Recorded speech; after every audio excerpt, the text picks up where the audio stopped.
A lot of people cannot make progress financially because they are house poor and they probably don't even know it. Being house Listen, bro, listen. You don't even know you poor. That's the crazy part. You don't even know you poor. So many people are house poor, and then you get married, you living off a dual income, so you go buy a house that's dual income worthy, and anything can happen, and you still house poor. A lot of people are house poor and don't even know they're poor, guys. In this video, we're gonna be talking about your house taking up more than 50%, 60%, 70% of your income, of your monthly income, and you living below what you need to live below because you want to live in this fancy house. You don't have any more money to invest. In fact, let's just go ahead and dive into this video. Before we dive into the video, guys, make sure that you hit that thumbs up button, hit that subscribe button, because it helps out this channel more than you guys can possibly even imagine. Let's try to get to 1,200 subscribers by the end of the month. If we could get to 1,200 subscribers, that would just change this channel completely. So share it with your friends, share it with your auntie, share it with everybody that you know. Let's go ahead and dive back into this video. Let's start over from the beginning, guys.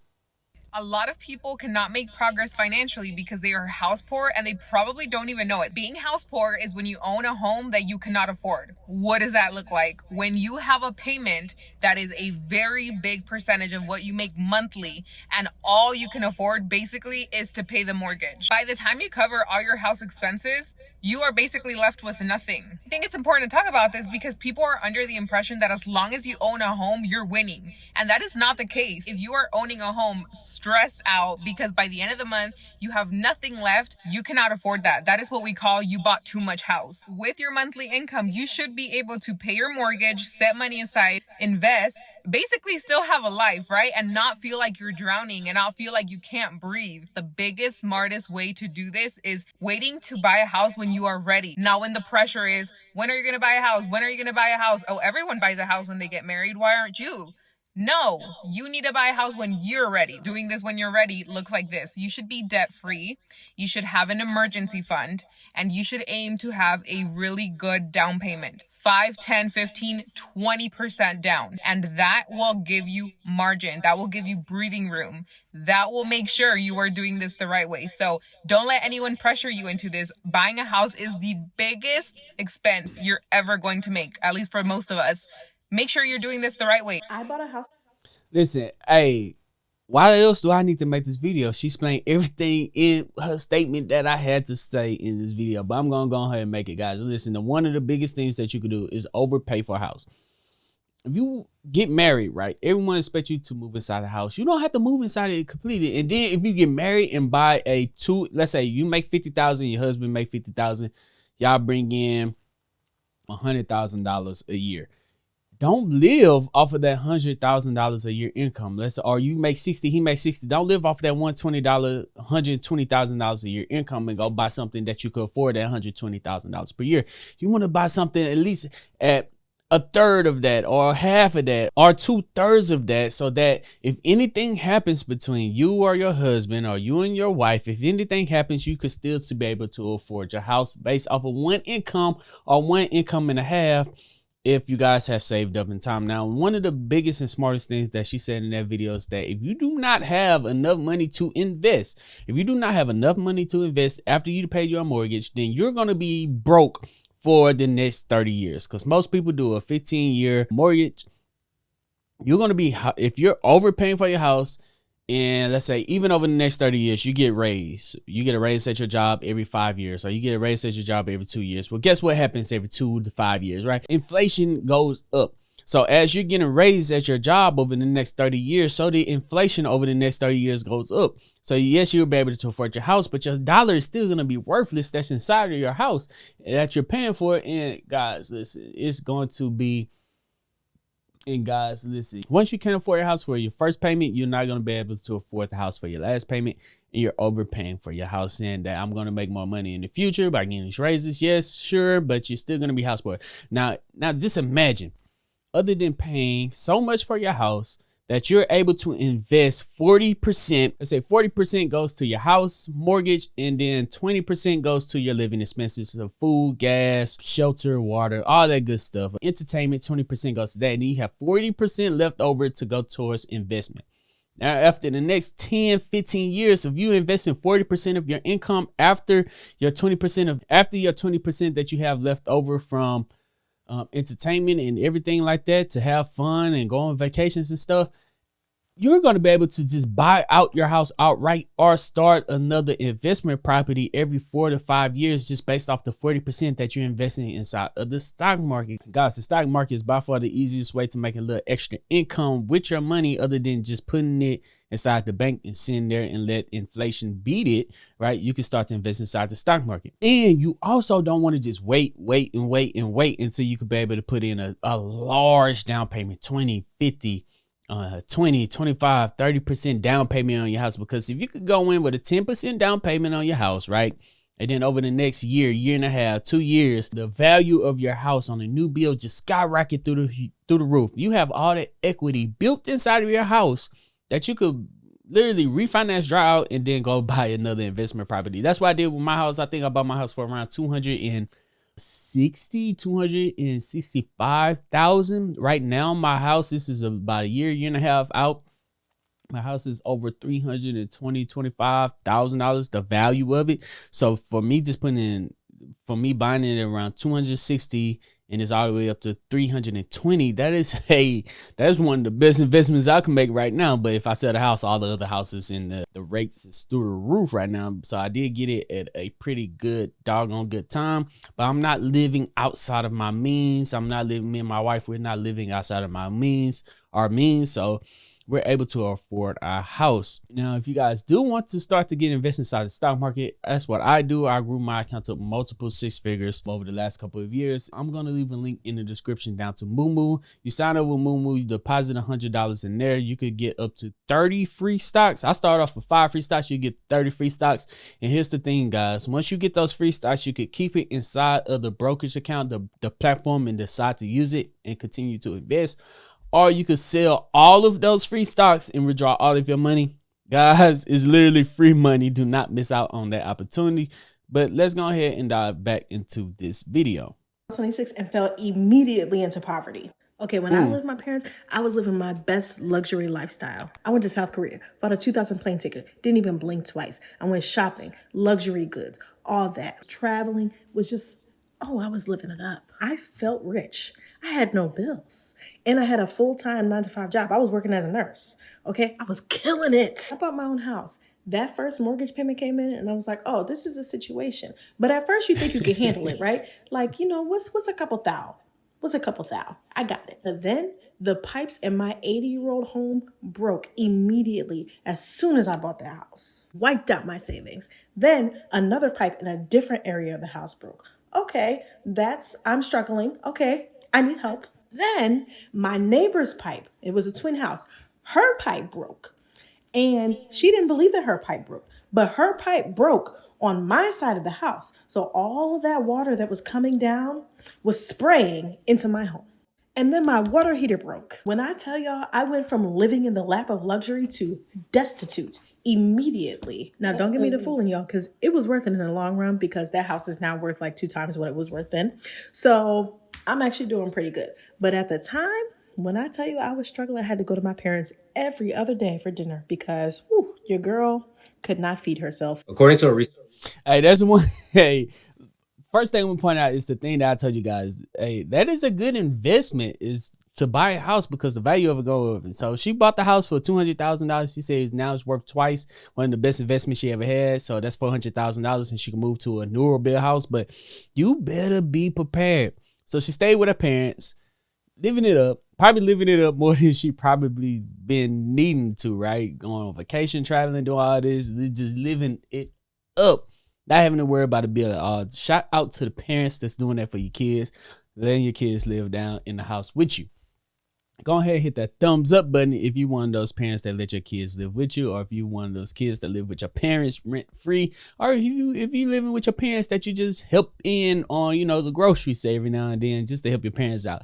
Go ahead and drop that thumbs up button. But guys, listen, if you're gonna buy a house, you better be ready, because anything can happen at any given moment. So don't just say, I finally saved it up, I'm about to go buy and put down this down payment for $25,000 on this house. Ooh-wee, but you're gonna be stuck out of luck when anything happens, because something is going to happen. That's life. Like, that's life itself. Something is going to happen and you're gonna be stuck out of luck. So don't just save up $25,000 and go buy that house. If you saved up $25,000, go find a house that you can put down 15 on. If you really want that $25,000 down payment house, you save up 30. You save up 35. You need to have at least 3 months of living expenses inside of your savings account before you go put down that down payment. Do not rush into it. Especially if you're in a good situation like her, where you can stay with your parents and not paying the bills, and you got a job and you're working and you just saving. Don't rush into it. I know you want to get your place on your own. I know you want to do it, but I'm telling you, anybody could vouch for me down in the comment section. Something is going to happen, even in the newly constructed building, newly constructed house. Something is going to happen. So you have to be ready. You have to be prepared with monies in your savings account. But buying a house is not a bad investment. As long as you do it right, as long as you have money on the side, the value of your house should go up over time to help you make more money in the long run. So as long as you're doing it right, guys, as long as you prepare it for something to happen inside of your house, then you should be fine. So let's go ahead and finish up this video. Article, Millennials regret buying homes, and majority of it is because of finances. The article further explains that a lot of millennials are actually house poor, and that 85% of millennials have a non-mortgage debt. So essentially, us millennials, all we have the ability to do is pay our debts, pay our house note, and do nothing with our lifestyle afterwards, making us what's called house poor.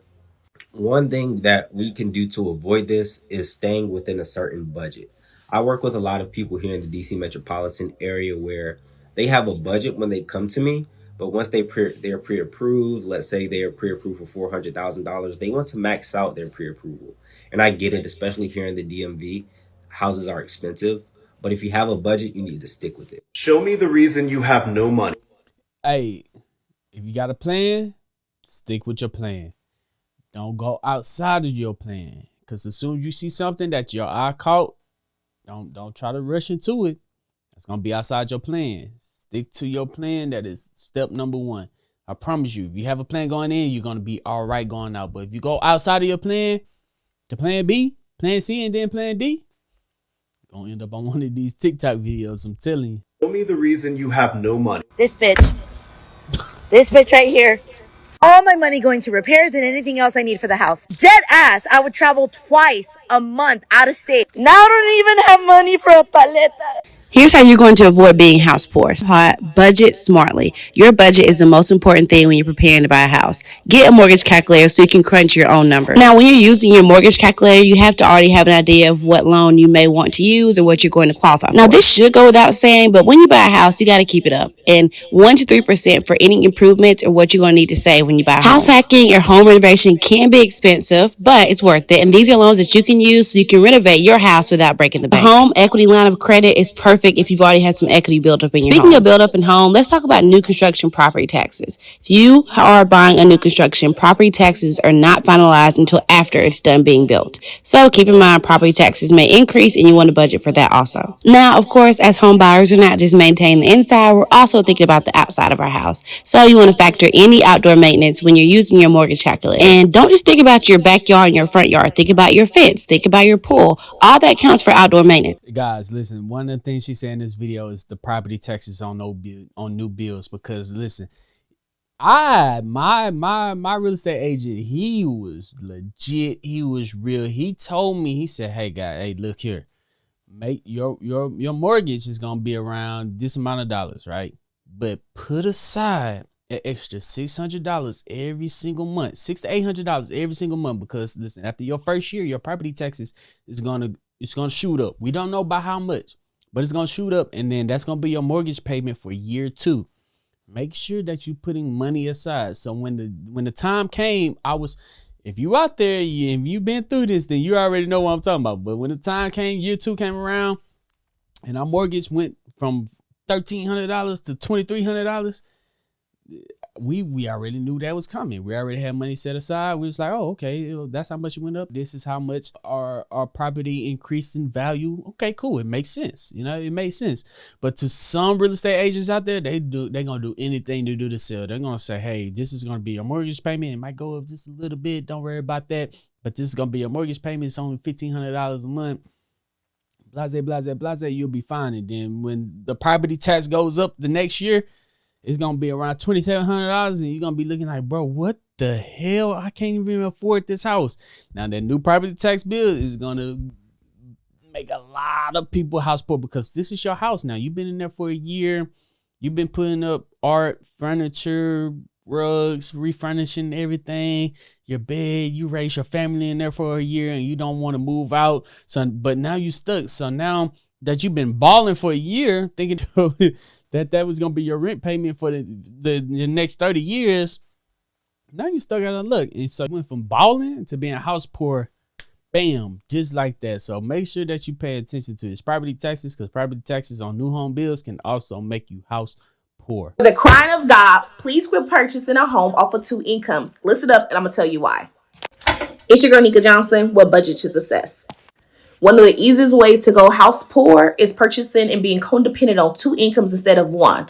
What I mean by that is, if it's a 2-income household, purchase that home off of 1 income, because in the fortunate event of a job loss, if it was a death or reduction of income, whatever the case may be, that you're not living check to check, that you could still be able to afford your bills. Another benefit is 1 income could be focused on paying the expenses, and another could be focused on saving. As you save money, that's another way and opportunity to be able to invest into real estate. Buying a home as a single parent is a bad idea. I'm a single parent who bought a home, and I am thousands of dollars in debt. I thought that buying a home would be the best thing for my daughter and I. I didn't take into consideration property taxes. My mortgage went from $1,400 to $1,900 in 2 years. Now, I told y'all about them property taxes. Now, the first video is about, saying dual income. Now she's single income, so she's seeing about them property taxes. They shoot up. I'm in debt because I had 3 water leaks. Not only did I have to pay the rise in property taxes, but I had to pay for the maintenance in my home. I definitely believe that homeownership requires 2 incomes. All of the things that I could do before I bought the home, all of the things I could provide to my daughter before I bought my home, I can no longer do. I am what they call house poor. If you are a single parent looking to buy a home, I hope you have thousands of dollars in savings. Equity is cool and all, but when it comes at a price, I don't think I'm willing to pay it anymore. Equity is cool and all, and you do need to have thousands of dollars saved up in order to afford a house. Don't think that finally you hit that 25K. Finally, you hit that 15K and you put that down payment on a house. Once you finally hit that down payment on a house, wait a couple more months. Wait 6 more months before you actually go out and buy a house, to give yourself a buffer. Give yourself a little buffer so that you can be able to afford a home. Let me know down in the comment section. I know I have a broad range of audience. Half of y'all are male, half of y'all are female, half of y'all are 20, half of y'all are 50. My audience is kind of wild, but let me know down in the comment section.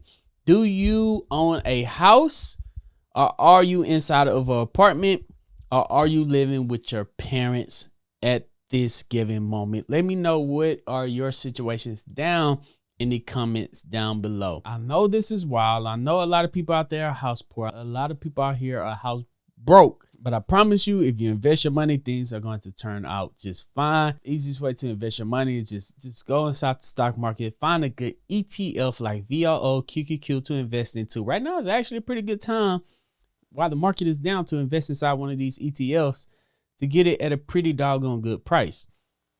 If you want to learn more about that, make sure that you subscribe to the channel. You guys can check out the Patreon. You guys can check out the Dream Green Show. And you guys can also check out Moo. The link to them is down below in the comment section. But other than that, guys, I'm Zeke, bring you the Dream Green Conversations, and I'm out. Peace.